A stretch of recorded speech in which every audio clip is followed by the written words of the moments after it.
Y si, bueno, si tienen preguntas o demás, no duden en pues, interrumpirme eh, o en el chat también. Yo voy a estar revisando cada cierto tiempo.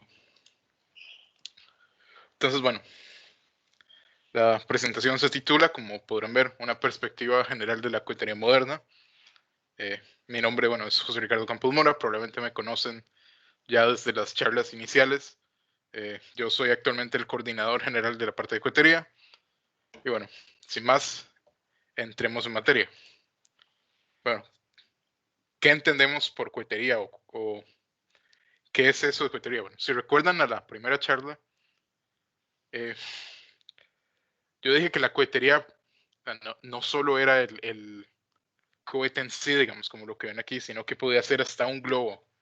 Un globo que si lo inflan y lo sueltan, eso mismo es por definición un cohete. ¿Por qué?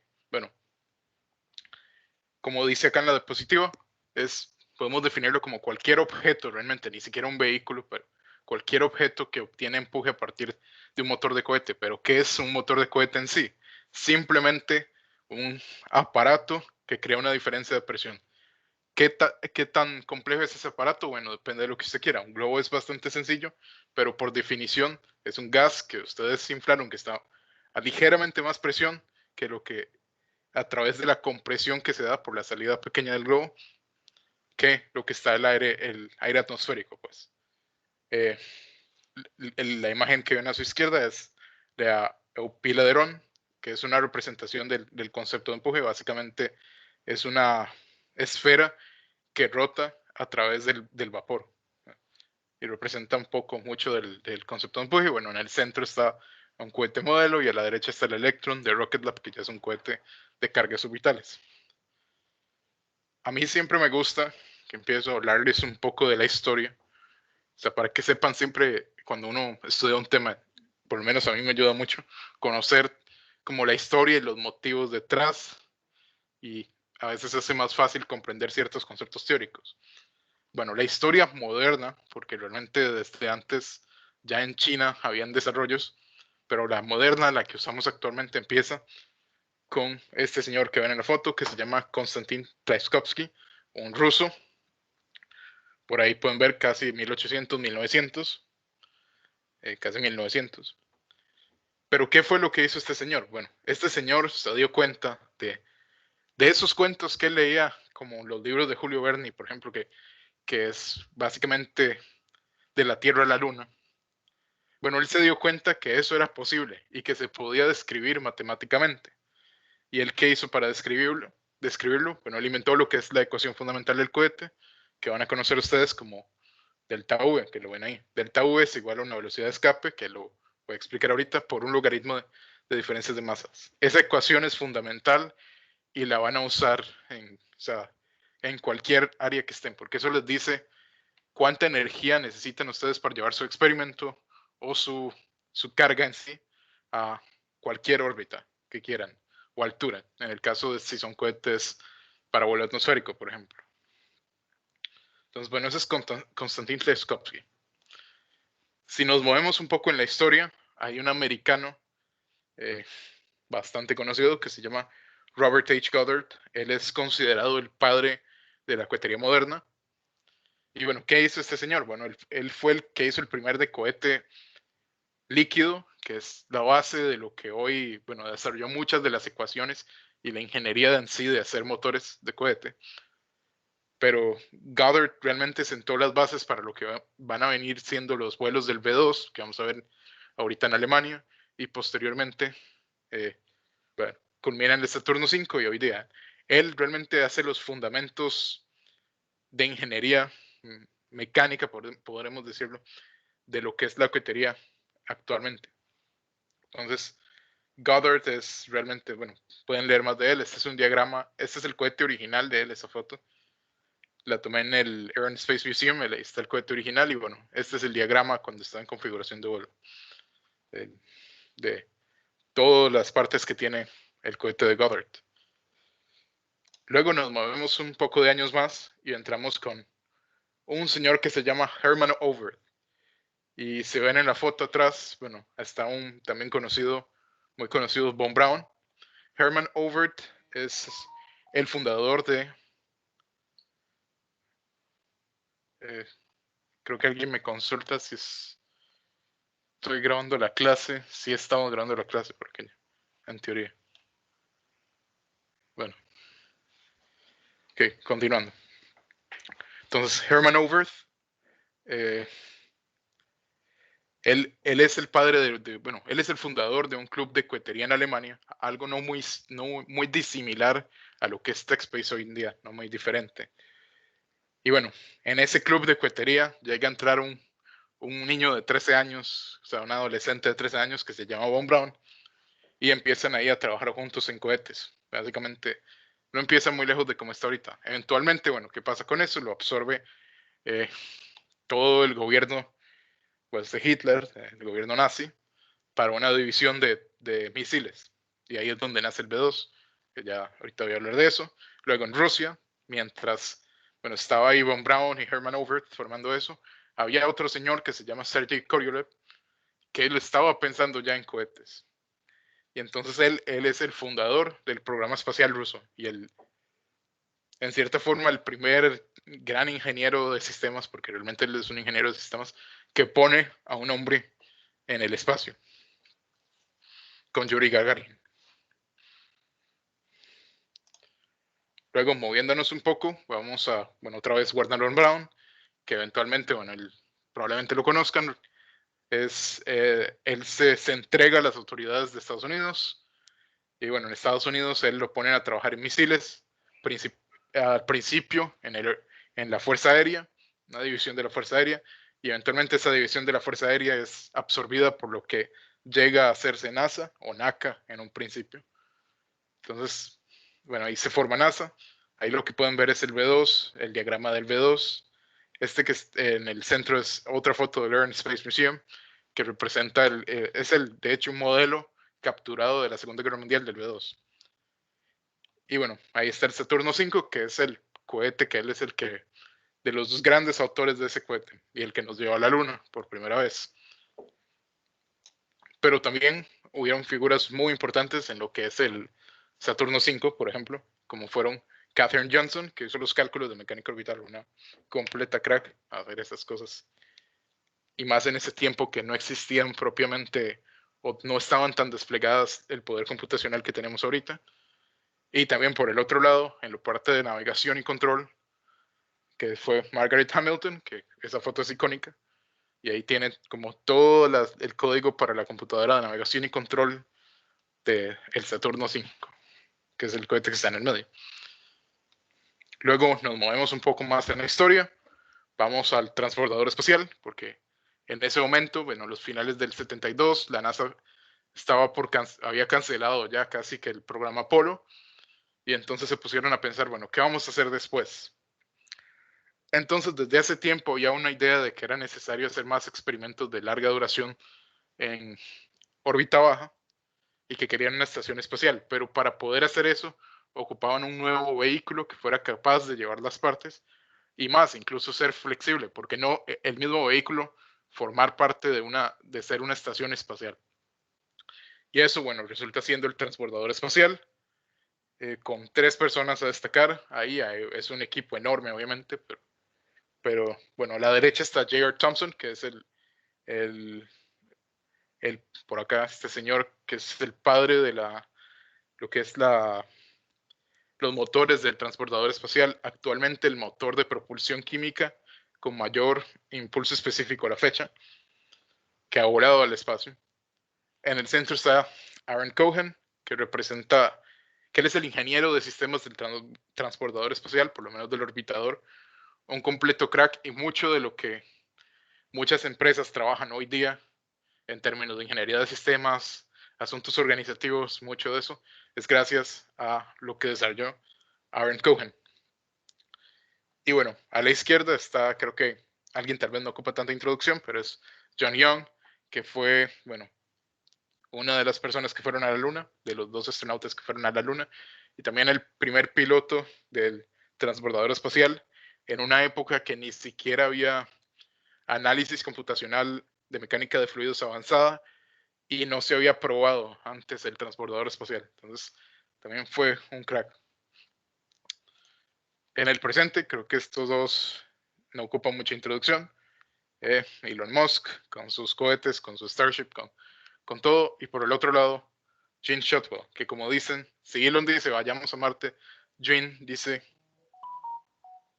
que cómo vamos a ir a Marte. Entonces, Gene, de lo que se dice y de lo que yo oigo, tengo contacto también con alguna gente que trabaja en SpaceX, un par ahí, a lo que me dicen casi que quien está ahí metida adentro, si bien Elon está mucho con Starship y eso, pero quien trabaja las operaciones diarias es realmente Gene Shotwell. También hay otras personas que probablemente conozcan. En la izquierda es Peter Beck, que es el fundador de Rocket Lab, una compañía de hasta ahora cohetes pequeños. Hasta hace poco anunciaron un nuevo cohete que para llevar más carga a órbita, mucho más grande, similar al Falcon 9, digamos. Pero Peter Beck, yo soy un fan de él, realmente es un completo crack, porque como él empezó, realmente es muy similar a como TechSpace empieza, o como, bueno, ustedes son parte de sistemas sociales, pero aplicaría si fueran parte de cohetería, digamos. Así empezaron muchos, así empezó él hacía cohetes modelo y él soñaba con algún día poder llevar cosas a órbita y empezó así, poco a poco, sin mucho dinero y eventualmente, bueno, aprovechando oportunidades, trabajando muy duro y también un poco de suerte, eso siempre juega, logró desarrollar lo que hoy es Rocket Lab. Y también a la derecha, bueno, está Jeff Bezos, que creo que no ocupa mucha introducción, fundador de Amazon y que le gusta el espacio también. Entonces, no ocupa mucha introducción. Esto es como una storyline o como una línea histórica de todos los cohetes, de los principales cohetes de diferentes eras, empezando con el B-2, un cohete ruso, Soyuz, Saturno 5, transbordador espacial, Falcon 9. Y además hay muchísimo más. Otros cohetes que están en desarrollo o algunos vuelan actualmente, está el Starship, que probablemente han oído mucho de que a cada rato se estrella. Hace poco logró aterrizar, pero se estrelló, se explotó 2 minutos después. Pero bueno, ese es Starship, que va a ser, en mi opinión, el cohete que nos va a llevar a Marte. Está abajo ULA, que es una compañía de lanzamientos. Más que todos ellos se centran en lo que son misiones muy específicas militares. La ventaja de ellos es que hasta ahorita, antes de Starship, ellos tienen una capacidad de lanzar a diferentes inclinaciones de órbita que SpaceX hoy día no tiene, por ejemplo. Y ahorita les voy a explicar qué es exactamente, pues, esas inclinaciones, pero ténganlo por ahí que ULA ofrece una cierta flexibilidad que no lo ofrece SpaceX hoy día. Y por eso es que NASA lo sigue, NASA y el Air Force lo sigue escogiendo. En el centro está el nuevo cohete que va a ser de Rocket Lab, el Neutron. También está el Shevit, que siempre lo pongo porque, bueno, es el cohete de Israel, una nación muy pequeña, pero con mucha, es una potencia intelectual básicamente. Pero a nivel técnico, es el único cohete que lanza órbitas retrógradas, que ya vamos a ver qué es, pero básicamente, a grandes rasgos, lanza contra la rotación de la Tierra. No hay ningún otro cohete que lance contra la rotación de la Tierra. ¿Por qué hacen eso? Por motivos de seguridad nacional, más que todo. Y bueno, porque ellos no tienen espacio abierto como a la dirección de la rotación de la Tierra, sino que tienen el Mediterráneo, es nada más el único espacio abierto, digamos, que ellos podrían usar. Entonces, ellos lanzan hacia el Mediterráneo, y bueno, ese es el Shevit, y bueno, ese es el New Glenn, que es el cohete que está haciendo Blue Origin de Jeff Bezos. Lo que me gusta decirles, bueno, es que esto es una industria bastante pues, en auge. Es una industria en auge. Realmente todos los días hay compañías nuevas. Acá en Costa Rica, bueno, todavía no hay una fundamentada, pero ya se ha ido hablando de intentar más cosas en esta línea. Pero a lo que quiero llegar es, bueno, hay oportunidades de empleo, hay oportunidades, en el caso de ustedes, hay oportunidades y ofertas de lanzamiento que van a hacer que los precios de eventualmente poner sus experimentos en el espacio bajen mucho. Entonces, eso es lo que me gusta decirles. Pero bueno, ¿por qué hacemos cohetes? Como esta es la clase hacia la parte de ciencias planetarias, básicamente. Realmente ustedes son la razón por la que hacemos cohetes, o bueno, también exploración espacial humana, pero en general ustedes son los que nos definen el criterio científico que quieren investigar, y nosotros, pues, nuestro trabajo es llevarlos ahí, llevarlos ahí. Esa es la principal razón por la que hacemos cohetes. Obviamente satélites de comunicaciones y otras áreas que también aportan mucho, pero la principal razón es esa. Ahora vamos a ver como brevemente conceptos básicos que hay que tener en cuenta, que es mucho del lenguaje común, de lo que están hablando en cohetería. Y es importante recalcar esto, que es importante que ustedes sepan de cohetería, porque puede que en TechSpace o más allá de TechSpace, ustedes lleguen a trabajar en una empresa y tengan su propia empresa y tengan que seleccionar un proveedor de cohetes, un proveedor de lanzamientos. Y bueno, para que puedan tomar una decisión más sabia, esto les da como un cierto background de cómo es un cohete y cómo funciona y qué parámetros tengo que tener en cuenta a la hora de seleccionar uno.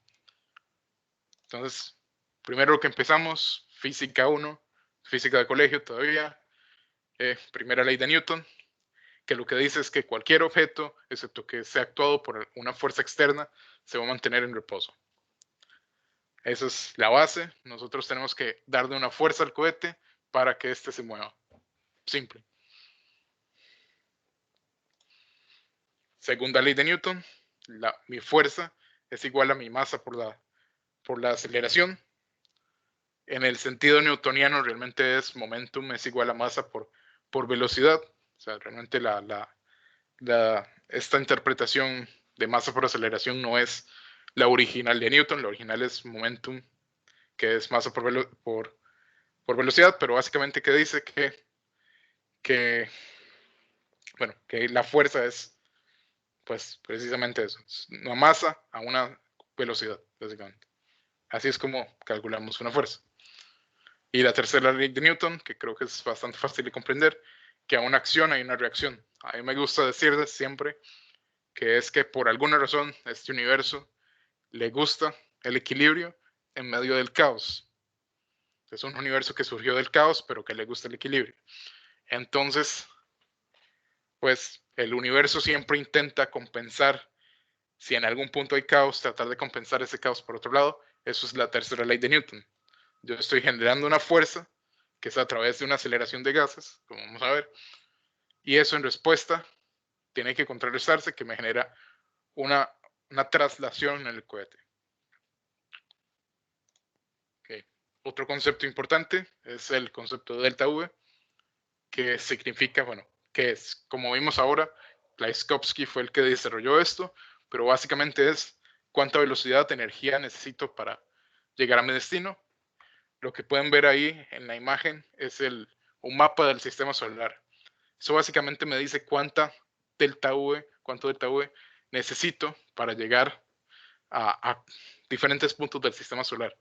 Ahí pueden ver, por ejemplo, que llegar a órbita baja desde la Tierra nos toma 9.400 metros por segundo, mientras que desde órbita baja a una órbita lunar, digamos que nos toma a lo sumo más o menos 3.000, 4.000 metros por segundo. O sea, ahí pueden ver lo que la gravedad, más que todo la gravedad y también un poco la atmósfera, pero es más que todo la gravedad de la Tierra como nos frena. De hecho, la Tierra hubiera sido un poquito más grande y probablemente no podríamos escapar de ella con la tecnología actual.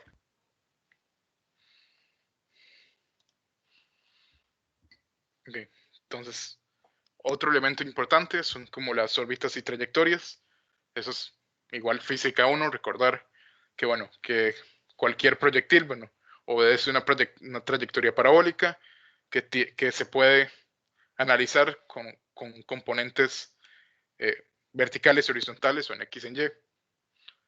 Y bueno, eso está definido por las ecuaciones que ven ahí, que es el ángulo de salida por las velocidades iniciales que lleva el cohete. Esa es en general, aunque vaya a órbita, esa es la trayectoria que sigue el cohete. Lo que pasa es que cuando llega a órbita, básicamente va a una velocidad que cae al mismo tiempo o sea, va horizontal al mismo tiempo que la componente vertical lo está jalando hacia abajo por gravedad. Esto es un poco más de órbitas y trayectorias. Aquí lo que es importante mencionar, bueno, es que hay diferentes tipos de transferencias orbitales. O sea, si ustedes tuvieran una órbita o quieren seleccionar una órbita porque quieren llevar un experimento, no sé cuál órbita o lo que sea, un rover, no sé. Entonces, bueno, uno toma la trayectoria más eficiente o el camino más eficiente para llegar ahí. Las más conocidas de esas se llaman transferencias de Human, que básicamente significa que eso me dice en qué puntos, normalmente perigeo y apogeo, tengo que apagar y prender mi motor para ir elevando mi órbita o cambiando la inclinación de mi órbita. Eso para alcanzar el punto donde quiero estar. Ahí pueden ver como en las imágenes más o menos cómo funciona, que es yo doy una órbita y me espero estar en el punto ese que digo perigeo o apogeo y enciendo los motores otra vez para ir acrecentando mi órbita y así sucesivamente. Algo a recordar también aquí de cara, si ustedes llegan a trabajar con un experimento o algo así, es que, bueno, altura no es el problema. Realmente, o sea, ustedes pueden escoger la altura de su órbita donde sea. Lo que sí, y pueden cambiarla, realmente no es tan energéticamente complicado. Lo que es complicado es cambiar su inclinación. O sea, si ustedes están en una órbita, digamos, que pase por Centroamérica, que es, esa órbita es más o menos 53, son como 53 grados por ahí, o perdón, como 35 grados es la órbita más o menos que pasa sobre Costa Rica constantemente. Eso varía por la forma de la mecánica orbital, pero la que hace un barrido por Centroamérica es una órbita de 35 grados con respecto al Ecuador. Si ustedes quisieran variar esa inclinación, pues resulta que es muy energéticamente complicado. Entonces, casi que ustedes tienen que hacer esa inclinación desde el momento del lanzamiento. O sea, porque un satélite, en sí, porque son satélites, no tienen el suficiente delta V normalmente para hacer esos cambios. Pero bueno, ¿qué conlleva un cohete? ¿Qué sistemas tiene un cohete? Bueno, un cohete realmente tiene tres sistemas. Uno es lo que podemos llamar la aerodinámica y las estructuras del cohete. La otra es la propulsión y la otra es la navegación y el control del cohete. La telemetría también va metida ahí. Y bueno, esa imagen que ven ahí del Sounding Rocket es más o menos los cohetes que hacemos en TechSpace, que tienen un motor, un área para aviónica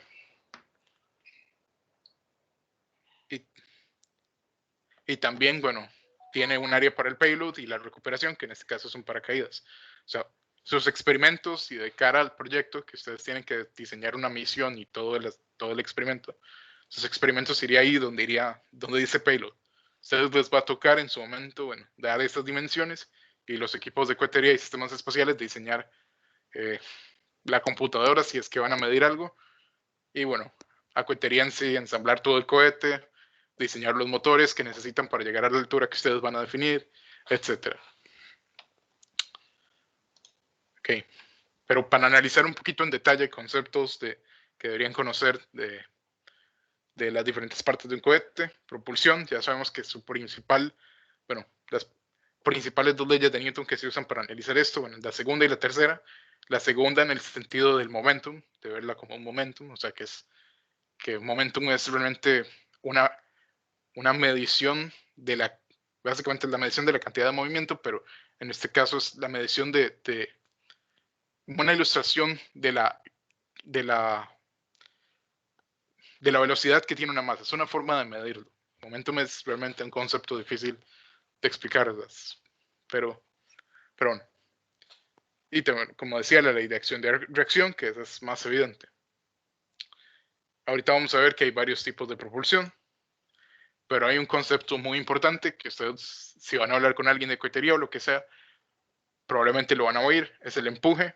El empuje lo único que es la fuerza que lleva el cohete, básicamente. ¿Y cómo se calcula eso? Bueno, es una función de lo que vamos a conocer como el flujo másico, que ya lo voy a explicar rápidamente, por la velocidad con la que sale el gas que estoy básicamente expulsando.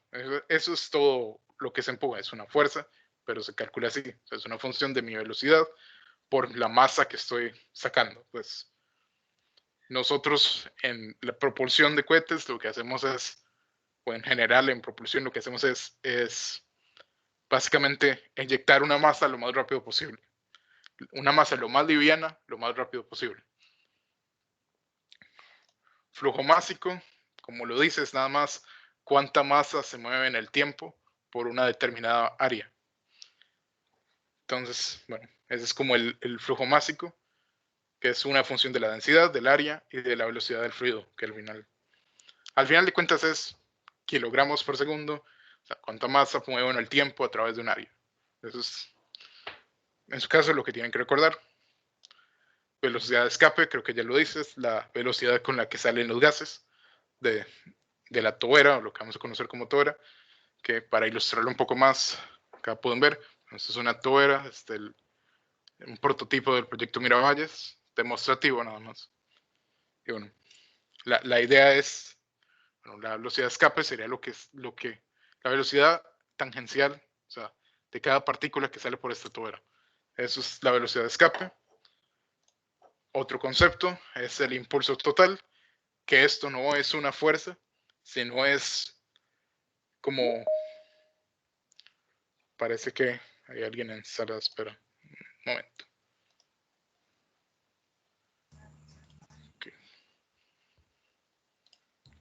Okay.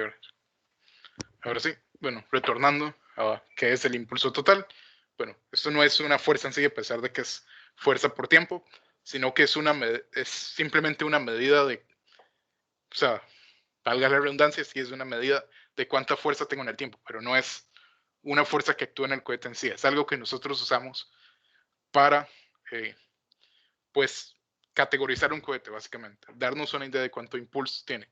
Y este impulso total, como vamos a ver, se conecta con el delta V. Básicamente, el delta V, la velocidad que yo ocupo llegar a cierto destino, se puede aproximar porque hay muchos elementos ahí, al impulso total entre la masa final.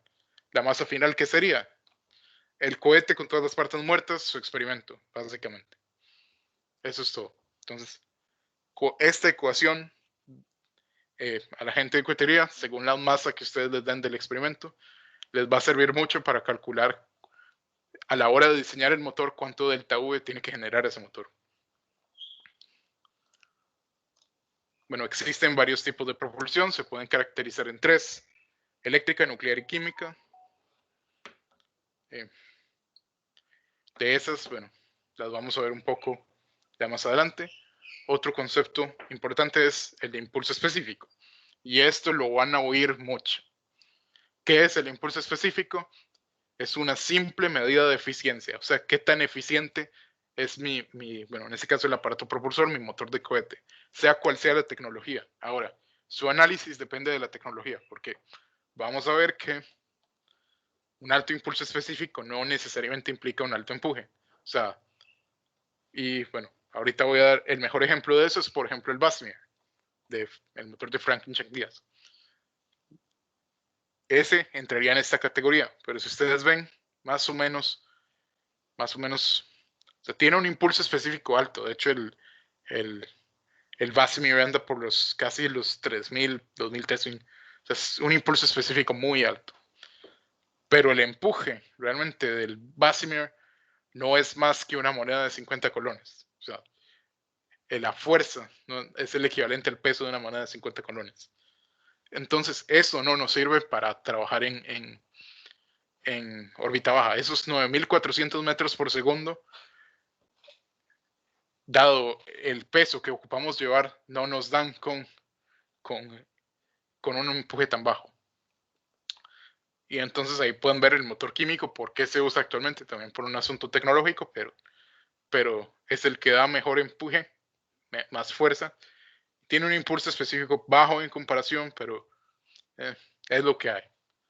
A futuro, ¿qué se está viendo? Propulsión nuclear, que tiene un empuje muy alto y tiene un impulso específico moderadamente alto.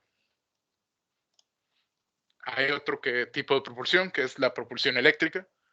No voy a entrar en tanto detalle, pero bueno, ahí está Lo que pueden ver ese es el Casimir. Ese es un diagrama del Casimir. Eso entra en la categoría de propulsión eléctrica. Básicamente, ¿qué se trata? Bueno, ustedes pasan una corriente eléctrica a un gas. Esto ioniza el gas. Normalmente gases, estamos hablando gases perfectos, pues, o sea, xenón, argón, todos estos pasan por ahí, hidrógeno, todos estos pasan por ahí, se energizan a través de un campo eléctrico y eso hace que, bueno, el gas ionizado salga a velocidades impresionantes, pero, bueno, con masas mucho más pequeñas que lo que sería un gas normal, digamos, un gas por combustión. La propulsión eléctrica lo que tiene es, bueno, es alto, como decía, alto impulso específico y es muy utilizada a nivel lo que es ya en órbita. Ya cuando quiero hacer cambios orbitales, que me puedo dar el lujo de tener una fuerza más baja pero constante en el tiempo, entonces ahí uso propulsión eléctrica. Está propulsión nuclear, que como les decía es el futuro. ¿Y realmente qué es? Bueno, realmente es agarrar normalmente hidrógeno. Eso actúa como un refrigerante del reactor nuclear. Y bueno, el hidrógeno adquiere alta temperatura, alta velocidad. Eso se pasa por una tobera y eso me genera pues un empuje. ¿Qué es la ventaja de esto? Bueno, ya vieron que el impulso específico, que no tengo que combustar nada, tengo que nada más tener el reactor, se ahorra peso, etcétera. Problemáticas, bueno, un poco la seguridad, tal vez, aunque se está trabajando para amortiguar eso casi que sea mínimo. Mucho de la ingeniería nuclear está muy desinformado en términos de seguridad, pero ya se está trabajando hacia eso y la NASA ya ha hecho nuevos contratos para investigar más esto. Pero es un tipo de propulsión a futuro, como cultura general que lo conozcan. Y luego propulsión química, que es lo que más se usa hoy en día. Hay 3 tipos de propulsión química: líquida, sólida y híbrida. Y también de ciclo combinado, que ya voy a explicar qué es ciclo combinado. Pero básicamente se dividen en sus propelentes, que es un propelente, un oxidante y un combustible. Eso es un propelente. Como ustedes saben, en el espacio no tenemos oxígeno, entonces ocupamos llevar nuestro propio oxígeno, nuestro propio oxidante para poder hacer combustión. Entonces nosotros le llamamos propelente a la combinación de esos dos. A la derecha, eso es un propelente sólido, o sea, un grano sólido, eso tiene el combustible. En este caso es Candy, que probablemente aquí es dextrosa, una dextrosa que es un tipo de azúcar, pues básicamente. Y combinado con probablemente nitrato de potasio, nitrato de amonio, hay algunos otros oxidantes. Bueno, eso representa como un propelente sólido. Líquidos, bueno, esta es una imagen de la RS-25. Este es un Raptor de SpaceX. Básicamente aquí, que es, bueno, tengo un oxidante y un combustible, como su nombre lo dice, en estado líquido. Normalmente puede ser criogénico o no criogénico. ¿Qué significa criogénico? A temperaturas así súper bajas, como menos 150 grados Celsius, algo así sería criogénico. Hay gases todavía que son criogénicos, depende del gas, pero básicamente la temperatura es muy bajas. Y no criogénicos es que son líquidos a temperatura ambiente, como lo que sería el queroseno, o también se conoce como RP1. Los combustibles de avión también entran en esa categoría, con querosenos. Y bueno, el oxígeno líquido, óxido nitroso. Hay una cantidad inmensa de tipos de oxidantes. Más utilizado es oxígeno líquido, porque es el más eficiente, por así decirlo, el de mejor ISP. Está, bueno, la propulsión híbrida, que es una combinación de esas dos. Tiene un oxidante líquido y un combustible sólido. Básicamente, ¿qué son los beneficios de esto? Bueno, es un sistema más seguro, más fácil que un líquido, más eficiente que un sólido y más seguro hasta cierto punto que un líquido. De hecho, es el más seguro de los dos. No voy a entrar en detalles de por qué, pero o sea, hay ciertas razones que lo conducen, tienen que ver con presiones que lo hacen más seguro que los dos. En papel, estas cosas siguen siendo peligrosas. Y bueno, más en detalle el sólido, que eso ustedes lo pueden ver en un sólido a gran escala. Este es el sólido de TechSpace, que lo pueden ver ahí. Es un motor sólido que probamos. Esto es lo que más se usa a nivel de cohetería amateur, a nivel de sounding rockets también. Lo que más se usa es lo más sencillo. Mecánicamente sencillo, es aún así complejo de analizar, pero es mecánicamente sencillo. Y bueno, realmente está compuesto de un grano, que como lo vimos ahora en la foto de propelentes, seccionado en las diferentes geometrías, y esas geometrías básicamente cambian el comportamiento del empuje del motor. Eso es todo de sólidos. Ciclo combinado, que el cohete, bueno, el avión que ven ahí en la imagen es el Skylon, que es una propuesta de Inglaterra, de una empresa que se llama Reaction Engines, que la idea es hacer un single stage to orbit, o sea, una sola etapa órbita. Y para eso ellos quieren usar un motor de ciclo combinado. ¿Qué es esto? Más o menos hasta una velocidad de Mach 5, digamos que, o sea, al punto donde la atmósfera los deja básicamente, ellos quieren operar como si fuera un motor de avión, o sea, básicamente el aire a altas velocidades y por lo tanto alta temperatura entra al motor, aquí se enfría y luego entra una cámara de combustión otra vez. Esa cámara de combustión reacciona con normalmente, bueno, hidrógeno, que es lo que ellos usan como combustible, y se expulsa a alta velocidad por una tobera, que es esto que está acá. Y bueno, cuando están en el espacio es un motor de cohete convencional, prenden el oxígeno y ya se vuelve un motor de cohete normal y corriente.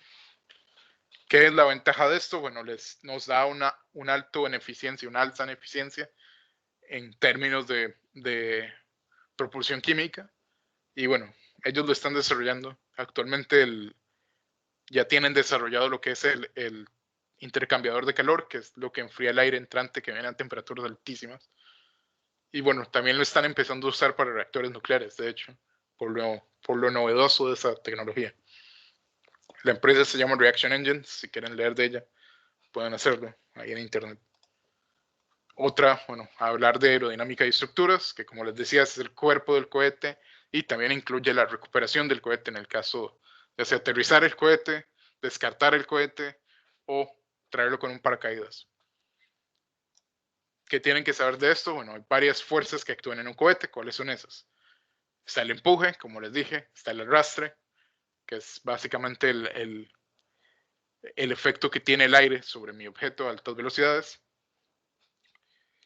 Y bueno, también la buoyanza, el lift, que la componente en lift, bueno, eso realmente en cohetería no es tanta tensión porque normalmente pensamos que viajamos estables verticalmente, entonces no debería haber componente en lift. Aquí lo importante es, bueno, esto que les voy a enseñar, que es el centro de gravedad y el centro de presión, que es el centro de gravedad, un punto teórico donde decimos que se concentra toda la masa del cohete. Es teórico realmente, pero se calcula. Tenemos un punto donde es el punto de equilibrio. Si ustedes agarran un lápiz y llegan a un punto en que lo pueden sostener en la punta del dedo, bueno, ese punto es el centro de gravedad. Y bueno, también está el centro de presión, que es como un punto donde se concentran también todas las superficies aerodinámicas. Eso es como lo que tienen que saber de fuselajes. ¿Qué importa aquí? Para alcanzar una condición estable, ocupo que mi centro de presión esté bajo de mi centro de gravedad. Es como cultura general. Esta es la ecuación, bueno, pues de arrastre también, que es la fricción que sufre mi objeto, mi cohete en contacto con el aire o con cualquier otro fluido. Y se está pensado así, o sea, se constituye así, que es el coeficiente de arrastre determinado experimentalmente, depende de cada cohete, depende de cada forma del cohete, la geometría del cohete, la densidad del aire a la altura que estoy, la velocidad por el área expuesta, que en este caso el área expuesta, bueno, sería las aletas y el cono que lleva en la punta. Otros temas con respecto a esto es control aerodinámico, que es un tema parte también de estructuras fuselajes, que se trata de utilizar, bueno, superficies aerodinámicas, o sea, jugar con ese centro de presión básicamente para estabilizar o cambiar la orientación del cohete. Así es como SpaceX utiliza lo que se llaman estas grid twins, que básicamente en conjunto a la propulsión orientan el cohete para aterrizar. También otra área de fuselajes que sería bueno que conozcan es la recuperación y la simulación. En cohetería la forma en que recuperamos el cohete es fundamental. Entonces, eso lleva todo un análisis también para definir qué tan grande es el paracaídas, en qué momento liberarlo, etc. Y bueno, aviónica, supongo que lo vieron con Jairo la clase anterior, pero es básicamente, podemos resumirlo como en toda esa parte de control, toda esa parte de telemetría, o sea, que le dice a los motores cuándo apagarse en el caso de tener esos sistemas, porque los sólidos no tienen esos sistemas. Le dice si tiene ruedas de reacción, thrusters también, o sea, básicamente thrusters. Bueno, todo ese sistema, todo el cerebro del cohete está definido así como por la aviónica. Esto que está aquí es la aviónica de un cohete modelo, algo así como lo que las personas de cohetería, los integrantes de cohetería y sistemas espaciales tienen que hacer este semestre, teóricamente. Otro asunto que me gusta decir, bueno, cohetería también es la infraestructura. Ocupamos infraestructura para lanzarlo, para testearlo, etcétera. Entonces, esto que está aquí es una plataforma marina por la empresa Sea Launch que ellos tienen para lanzar cohetes desde casi cualquier punto del mar. Y bueno, esto es nuestro banco de pruebas para probar motores sólidos, que es parte de esa infraestructura de testeo. Algo muy importante, en cohetería es una actividad inherentemente peligrosa. O sea, estamos trabajando con gases, o sea, presiones altísimas, temperaturas altísimas, eh, combustibles. No hay ni que decir que es una actividad peligrosa. Históricamente han pasado muchos accidentes, por ejemplo, en la historia de la cohetería líquida, en un libro que se llama Ignition, de John Dury Clark, casi que hay que se muere una persona en cada 2 páginas de la historia de la cohetería líquida, ya sea trabajando con propelentes líquidos. O sea, es algo inherentemente peligroso. Y en respuesta a eso, pues se hizo toda una regulación. Que es, bueno, en Costa Rica actualmente estamos en el proceso de, a través de formar un chapter de esta asociación en Costa Rica, queremos empezar a introducir esta legislación, que básicamente, bueno, esta es la 1125, que básicamente 1125 y 1127 de la NFPA, que básicamente norma todas las actividades de cohetería amateur, o sea, a nivel civil, que se pueden hacer en Estados Unidos, que bueno, en muchos países la han empezado a tomar como vinculante, entonces, eso es como parte de seguridad. Y bueno, a mí me gusta decir que, tal vez para ilustrar esto, bueno, Elon Musk suele decirle RUD, básicamente eh, desensamblaje no programado, rápido no programado. Bueno, fallar no es una opción. Bueno, en cohetería fallar sí no es una opción porque en un mal día, en un buen día simplemente perdimos el cohete, en un mal día perdimos personas. Eh, Perdemos personas. En un mal día el cohete le cayó encima a una casa y eso no debería pasar. Entonces, creo que la mejor forma de ilustrar esto es poniéndoles un video. Vamos a ver si me carga. Okay.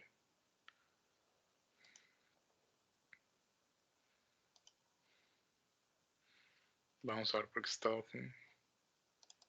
últimamente me da problemas de eso.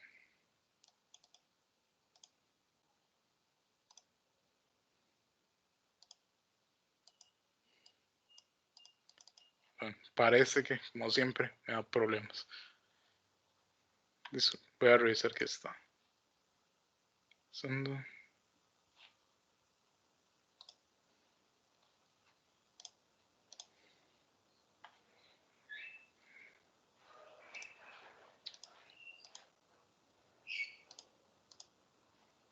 Bueno, parece que estoy con problemitas ahí.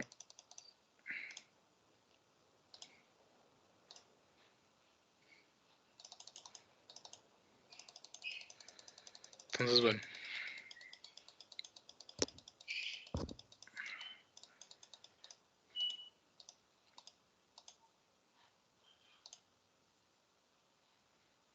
Ok, bueno, parece que no se va a poder, pero bueno, era un video, lo pueden buscar en YouTube si tienen interés de todas las cosas que han ido mal en cohetería de Scott Manley. Y bueno, es toda una canción ahí, todas las tomas, es muy, muy interesante.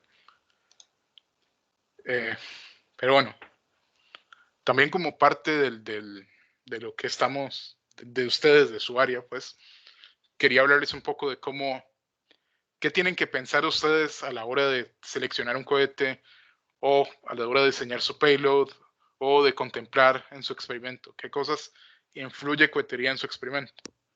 Toda esa área, bueno, se llama parte de sistemas de transporte espacial y de diseño de misiones también. Pero bueno, la idea con esta diapositiva es ilustrar un poco de lo interconectado que está todos los sistemas de un cohete en general, hasta con el payload de ustedes. Y también ilustrar el proceso que uno lleva para diseñar un cohete, por ejemplo. Que como ven empieza con la masa y con la órbita o la altura o el destino que ustedes tengan. Así es como empieza realmente el sistema de transporte espacial.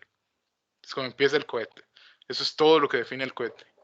En la práctica, ¿cómo es? Realmente en la práctica uno diseña un cohete para un rango de órbitas que normalmente son comercialmente muy buscadas y entonces a ustedes se les da una oferta y les dicen, bueno, yo le puedo llevar a tal órbita, a tal inclinación, a tal precio, por tanta masa. Y así es como se negocia. Bueno, le dicen, bueno, ocupo 6 meses, ocupo un año de tiempo que usted me reserve el espacio para poder yo lanzar. Últimamente creo que eso está como en 3 años, una cosa así, con SpaceX. Hay bastante demanda. Entonces eso es como ahí. ¿Qué más consideraciones? Esto es como un sideline, ahí como por decirles así. Ustedes para el proyecto van a tener que leer este libro, se llama Space Mission Analysis and Design. Viene toda la guía de cómo definir una misión espacial en base a un objetivo específico, básicamente, un objetivo científico. El libro lo pueden encontrar en archivos de su canal, ahí lo pueden ver, está por ahí. Y bueno, lo que pueden ver ahí es como todo el proceso de diseño. Estos son años. James Wirtz y Jay Larson son gente con muchísima experiencia en el área espacial. Y bueno, ustedes van a aprender un poco más de esto no sé si es la próxima clase, tengo que verificar, pero es la clase de introducción a misiones espaciales que va a ser con el doctor Johan Carvajal, que les va a explicar un poco de eso orientado a diseño de experimentos. Pero aquí incluye un poco. Otras consideraciones, como les decía, que ustedes eligen la inclinación. Ustedes tienen que elegir la inclinación y la altura que quieren en su órbita. O sea, si ustedes, qué sé yo, si ustedes quieren medir cuánta marea roja que hay en el mar, entonces ustedes tienen que definir una inclinación sobre qué punto quieren observar más frecuentemente. Obviamente la órbita varía un poco con las pasadas, pero ustedes pueden llegar a una que pase la suficientemente tiempo y las suficientes pasadas para poder de que les sirva en el desarrollo de un experimento. ¿Cómo se define esta inclinación? Bueno, esa inclinación no es antojadiza. Está definida por el centro espacial que ustedes tengan. Cada uno tiene una inclinación específica. Si yo quiero una misión ecuatorial, o sea, si yo quiero una órbita ecuatorial, cuando me refiero a ecuatorial es que esté básicamente pasando por cualquiera de estos puntos en un barrido, o sea, como en una onda senoidal o como un seno, básicamente. Lo que yo quiero es bueno, buscar una órbita que esté así. ¿Cuáles están más cerca de eso? Bueno, la Guyana me favorece mucho, está muy cerca del Ecuador. Cabo Cañaveral vuela también al Ecuador. Ahora, ¿qué pasa si yo quiero hacer un satélite que observe los polos? Bueno, ahí en Estados Unidos tengo la opción de usar Vandenberg, que es utilizada para trayectorias polares. O sea, el cohete sale hacia el sur, básicamente. También puedo lanzar desde Rusia. Rusia también puede lanzar ecuatoriales, China también. Y también pueden lanzar polares. En general, bueno, eso depende de donde ustedes quieran lanzar. El gran pero aquí, bueno, es que las órbitas polares son las más caras, las órbitas ecuatoriales son las más baratas. Y ahí la inclinación define el rango de precios. Otras consideraciones es que, bueno, todo su experimento tiene que llevar un proceso de acoplamiento. Todo eso lo define normalmente el proveedor del cohete, excepto que ustedes sean NASA, por ejemplo, y le puedo decir que cambie no sé qué ajuste para ajustarse a la misión. Pero normalmente no es así. Y bueno, esto representa cómo sería en un cohete modelo, en algo así. Ustedes tienen que, este sería su espacio, el espacio del payload, por aquí. Y bueno, ahí podrían, bueno, ahí tienen que ajustarse a eso en parte, o sea, ustedes definen eso, yo quiero un payload, en este caso ustedes van a definir el payload, pero normalmente, si ustedes están lanzando en un cohete comercial, tienen que ajustarse a lo que el cohete les ofrece. O sea, tienen que trabajar con esas limitaciones, de lo contrario se vuelve muy caro y no se puede pagar la misión. Otro aspecto a considerar, estamos en un ambiente hostil, si bien es cierto que nosotros tratamos de tener, bueno, si llevar un experimento biológico va a estar refrigerado, si llevaron un satélite, o sea, va a estar protegido, evidentemente, pero sigue siendo un ambiente hostil. Esto que está aquí es un perfil de viento, o sea, realmente por ahí, bueno, la cizalladura del viento, que es lo que llamamos, es el cambio de la velocidad del viento con la altura. Y tiene un efecto, es como una fuerza en el cohete, que provoca un desbalance. Eso es parte de ese ambiente de operación. En el espacio, bueno, ustedes tienen rangos de temperaturas que cambian en segundos. Entonces, si bien es cierto, eso es más parte de los elementos mecánicos y demás, ustedes tienen que contemplar, porque puede que llegue un punto de ciertos experimentos que son muy caros de hacer en el espacio. Y bueno, también, si ustedes quieren traer muestras, esto se va a calentar mucho de vuelta. Evidentemente, como les digo, en la práctica, si ustedes lanzan con SpaceX, tienen toda una serie de sistemas de enfriamiento, etcétera. O sea, viene muy protegido. Okay. Acá hay una bibliografía recomendada. Algunos de estos están en este canal, otros están en el otro canal, ahí en libros. Si quieren profundizar más por alguna razón en la parte de cohetería, sí les recomiendo que se empiecen a leer Space Mission Analysis and Design, más si van para sistemas espaciales o así. Esto es fundamental. Este libro, Space Mission Analysis, de hecho está por aquí. Space Mission Analysis and Design, bueno, yo he tenido la oportunidad de participar en una competencia que se llama el Mission Idea Contest 2 veces, una con la UCR y el otro con MUSA, probablemente lo conocen. Yo estuve en ese equipo, yo estaba más en la parte de ingeniería de sistemas. Básicamente, entonces, mucho de la definición de esas misiones se basa en este libro, seguir ese proceso al pie de la letra. Entonces, les recomiendo y también les permite ver como los alcances, límites que puedo hacer yo en el espacio realmente. Si por ahí creo que esto, bueno, es como un teaser, pero creo que se va a hacer como una competencia, una precompetencia con una organización que se llama, con el consorcio de universidades de ingeniería espacial. O sea, vamos a hacer una competencia interna a nivel tech o a nivel Costa Rica básicamente para el Mission Idea Contest. Entonces vayan pensando, este año la meta es hacer, bueno, la meta de esa competencia es de la Mission Idea Contest Internacional, es un satélite para espacio profundo, o sea, para interplanetario, un CubeSat interplanetario. Okay. Y bueno, esa es como la bibliografía. Y como para ir finalizando, van a tener una tarea, ya casi se las comparto al chat, pero me gustaría ver si tienen preguntas, dudas, comentarios. Puede ser por el chat también.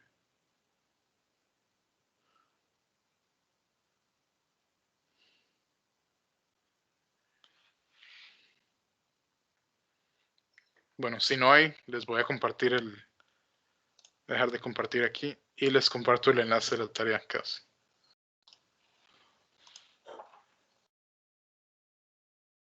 El video que no cargó se llama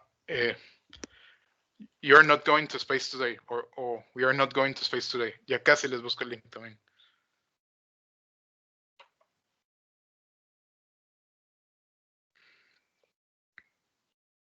Vamos a ver. Esta es la tarea 1, creo que para ustedes, no sé, la verdad no sé si Jairo les dejó tarea. Esta es la tarea 1 para ustedes, está en el chat. Y ya les comparto el link del video.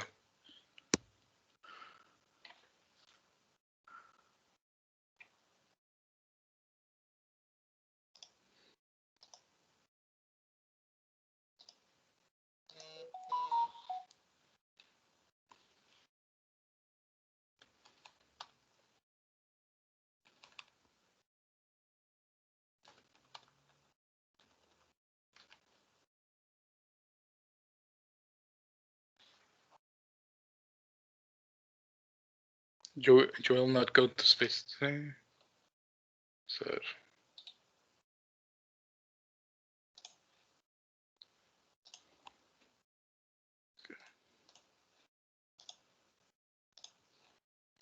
Ok. Y ahí está el link del video si lo quieren ver.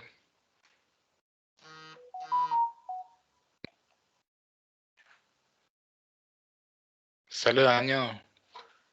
Voy a verificar.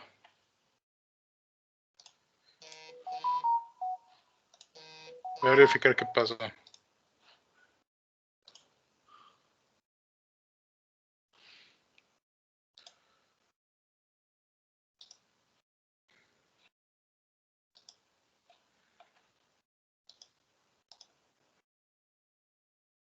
Ok, ya lo paso.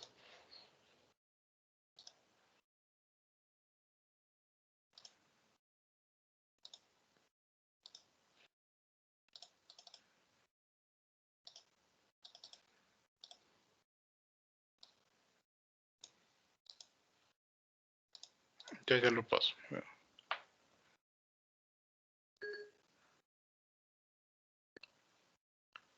Terminal de la tablet. Más fácil.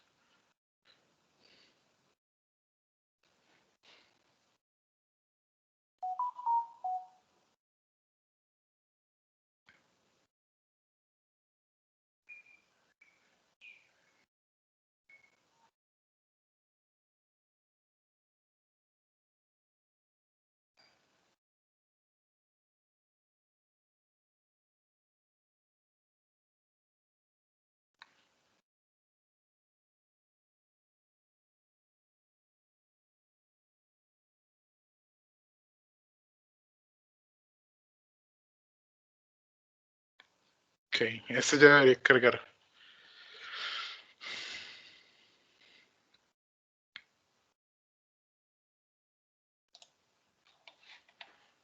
Ok, parece que sí. Entonces, la tarea es se expone dentro de 15 días. Es más o menos el timeline que manejamos acá en TechSpace. Entonces, bueno, tienen 15 días para hacer la tarea.